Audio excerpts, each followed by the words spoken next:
It's a two-tone truck with a name from motoring's past, Studebaker. I fell in love with it because it's not a Ford, it's not a Chevy. It was a Studebaker, it was something different. The 1955 pickup owned by Caron of Bantam was hardly a showpiece when he bought it in 2013. It had no rot, but it had a lot of holes drilled in it. All different, they had different lights on it here. The body was, these were West Coast mirrors. We changed all of this stuff because it had somewhere around 75 holes in it.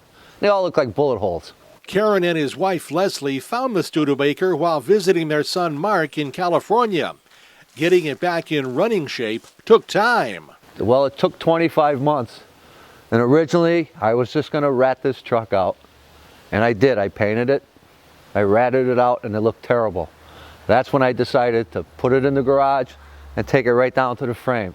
The total time on it was 25 months. Most parts were easy to find, but the restoration also took ingenuity. For instance, the headlight shrouds. These are fiberglass. I made up some molds and poured them in the floral foam, because floral foam doesn't get eaten up by resin. So they're fiberglass resin and matte. And I finished them off.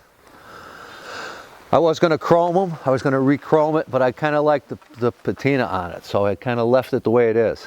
So I matched the bumper to this.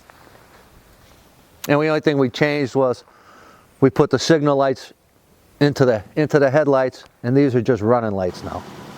For the color scheme, Caron opted for two-tone. Originally this truck, we believe it was all red. Everywhere I looked on it when we took it apart, it was red. This is as close to the original color as I could get.